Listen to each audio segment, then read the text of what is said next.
Welcome to r/slash Askreddit, where people answer the question, Reddit, what was your, oh man, this person is a psychopath moment when meeting people? This story comes from Chris Cow. I was friends with a couple. The wife made up an affair with me to hurt the husband's feelings. The husband showed up at my condo with a gun and was detained by the security guards and later the police. I had no idea about any of it until later when the condo security contacted me.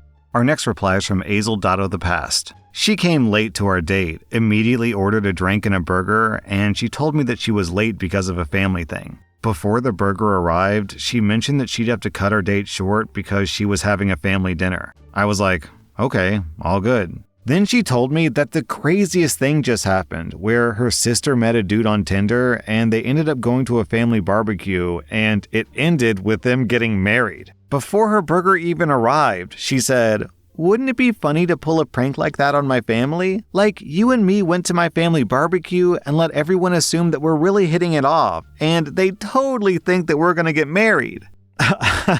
I'll admit, I'm also the psychopath in this story because I went to the barbecue. They had good mashed potatoes. She spent all night introducing me as her future fiancé, and I had to take a Tinder break after that. Our next answer is from Exciting Notice. I'm a 20-year-old woman, and I was dating this dude who's 23 for a few months, and we were getting on really well. Then we both ended up having to move for our jobs at around the same time. He wants to try long distance, so we do. We call most days and watch movies together in our off time. The time zones mess it up a little bit, but it wasn't too bad. Out of the blue one day, he just says that he doesn't want to be together. I'm like, wow, okay, a little blindsided, but sure. So I start just going about normal life again and hanging out with friends, the normal post-relationship stuff. After about a month, he begs, like absolutely begs to get back together. He does movie-type stuff, sending flowers to me at work, sending handwritten cards almost daily across thousands of miles, and even bought me a ticket to fly out to see him. So I'm like, okay, whatever, I'll go and see what he has to say. Worst case scenario, I just fly home. So I get a ticket for 2 days after because I just figured I could head out if he was being a dick. He picks me up from the airport and is basically how he used to be, just telling me he missed me and he regretted it as soon as it happened, and it was the biggest mistake of his life, the usual. So we stay with his family because he's like, "Oh, please don't get a hotel. I already feel bad enough about the whole month. Just stay with us." And I just thought, hey, free room, I guess. Everything's completely fine for the first few days, and then I get this alert on my phone.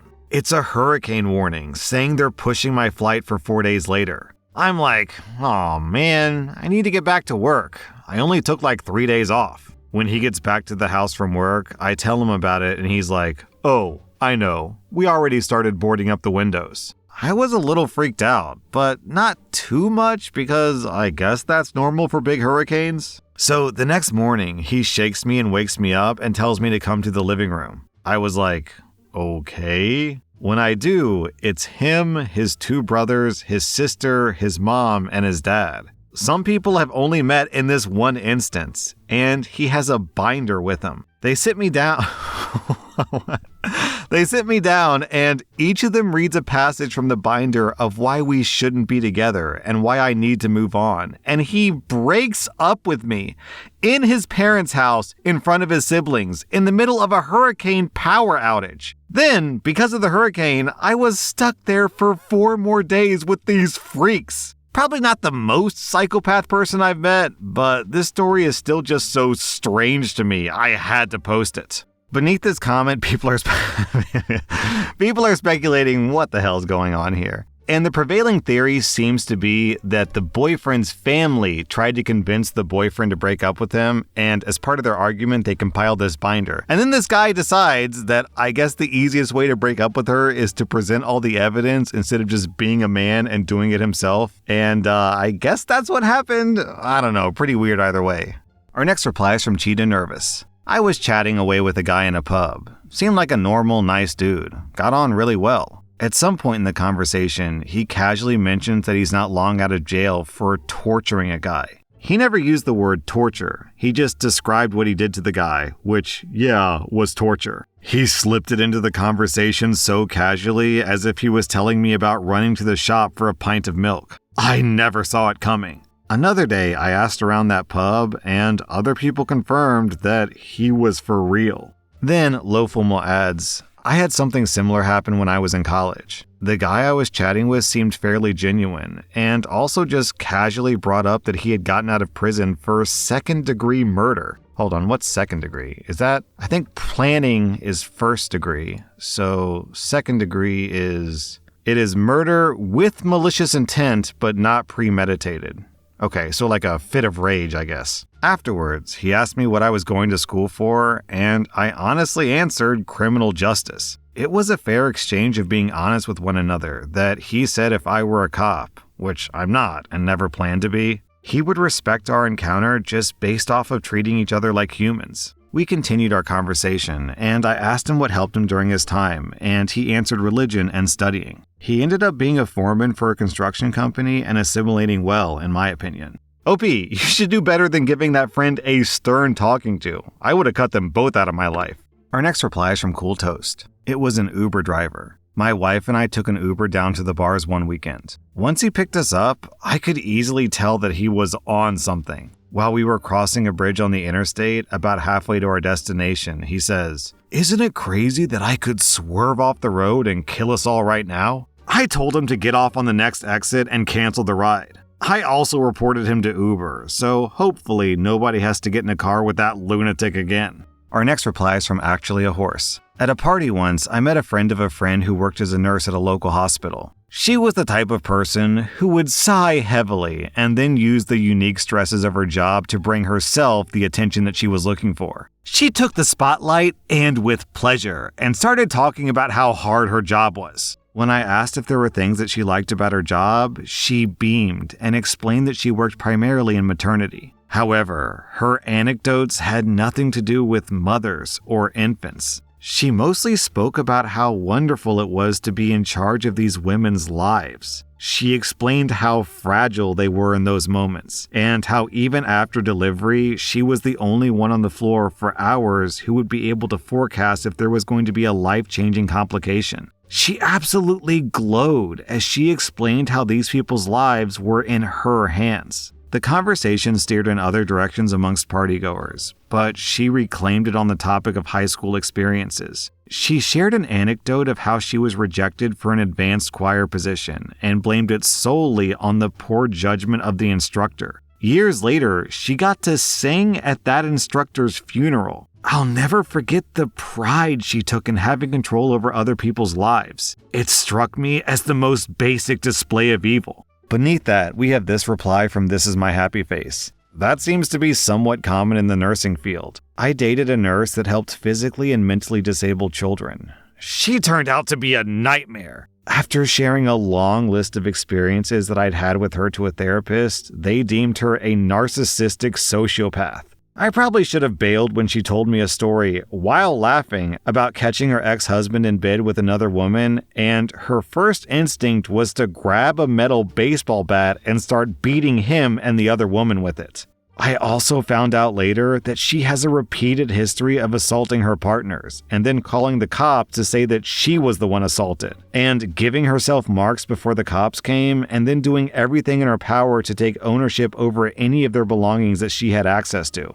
I could go on for days about the unhinged stuff that she's done. Our next reply is from Attic Wisdom. After moving to a new city a few years ago, my best friend came to visit. We're both 30-something dudes. We were out at a bar when a guy asked to sit with us because there weren't any free tables outside. Fine. Being polite, we start talking to the guy. He told us that he was a truck driver just stopping overnight in town, and at some point mentioned that he was ex-military. From there, things began to get strange. But slowly, like the proverbial frog in water being brought to a boil. Not only was he in the military, but he had a brother who was in the CIA, embedded in Russia. My friend and I gradually got the sense that this guy was a little too interested in us. We eventually closed our tabs and decided to go to a different bar, but the guy stuck with us, telling us increasingly tall tales about his time in the military. He eventually confessed that there was no brother, that he was the spy who had been embedded in Russia.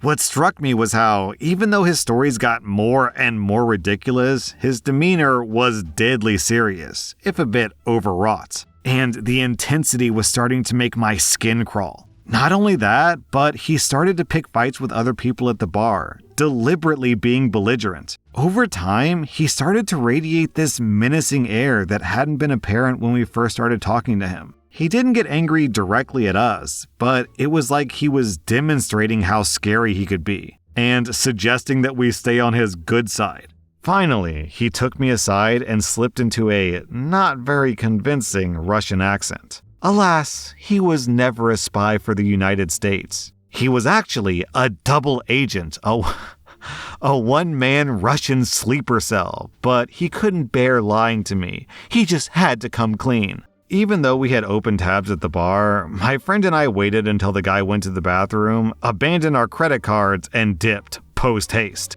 Our next reply is from Basada the Potted. I was walking my dog on a leash down a main road.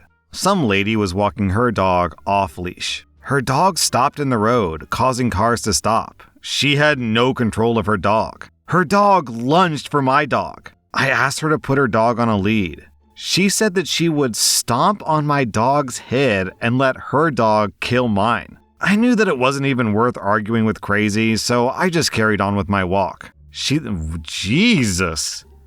She then set her house on fire 2 weeks later with her kids inside. Luckily, they were okay. But yeah, madness. Then OP adds an edit. So yeah, she's currently in prison. She was actually released for the arson, but then arrested for further crimes. Her children were aged 4 to 7. Also, the dog is okay.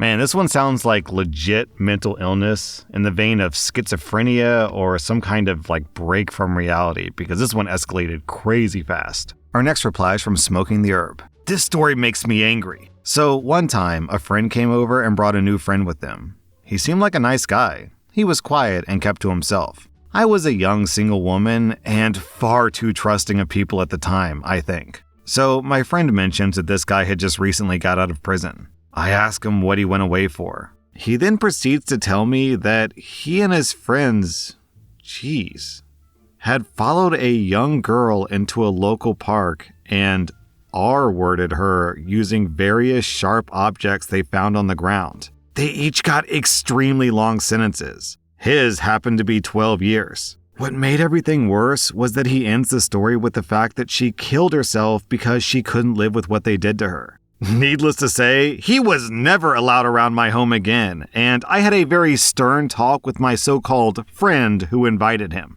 Our next reply is from Shimmer Sonora. At a party in high school, or just after it, we were doing late-night juvenile things like Truth or Dare. I knew most of the people there pretty well, except for the new boyfriend of my friend's sister. I'm not entirely certain how it came up, but he admitted to the entire group that he had assaulted a dog. We were drunk and high, but everyone sobered up with that. We were all too young to know what to do with that information, so we all just shut up and quickly left the party. My friend's sister broke up with him not long after. I can't imagine doing something that awful to a helpless animal, but admitting it to a group of strangers seemed downright sociopathic. I was glad to never see his face again. Our next reply is from Classroom Comedian. I've been a public school teacher for a decade. I've only ever been scared of one student. First of all, this was in my first few years of teaching. This student was a myth in my school. I taught at an alternative school for students that had been expelled from every other school, but overall, my students were chill. They weren't good students, but if you met them at their level, they were usually fine. The exception was JT. JT was a sophomore when I met him, but at that point, I didn't teach him, but boy did I hear about him. Somehow, his mom was able to game the paperwork and education system enough that this kid was unpunishable. Everything was technically covered under a litany of 504 plans and IEP paperwork. So much so that this kid literally pushed an 8-month pregnant teacher down and he was back in school 2 weeks later. He could literally punch a kid in the mouth and be back 2 days later, and because of this, he was just a massive problem. The first terrifying discovery for me was that his mom was very vocal about not wanting him home because she was scared of him. She had a good reason to be. As a small child, JT tried to murder his family by lighting their house on fire. specifically trying to murder his brother by duct taping him to his bed while he slept. His brother survived but had horrific burns, but somehow that didn't stop him from supporting his almost murderous brother. JT was ruthless, but he was only about 5'4", and his Freddy Krueger-like brother was about 6 foot tall and much physically stronger. I finally had the pleasure of teaching JT in his senior year. He had approximately 10 credits, all gym-based, and was nowhere near graduation. The first thing I noticed was that this was the only kid I've ever met who just had nothing going on behind his eyes. He was shark-like. He never smiled or laughed unless someone got hurt. Cruel for cruelty's sake. One day, JT wasn't at school, which frankly was odd. He had a great drug business going on at school, and he only had to avoid one cop. The next day, we found out why he wasn't there. JT murdered a kid. He shot him in the face over $12 and a little bit of weed. His lawyer tried to get his sentence lowered by arguing that it was technically his first offense since everything else happened when he was a kid. Instead, he got 25 to life. Our first reply is from Unlikely Coyote.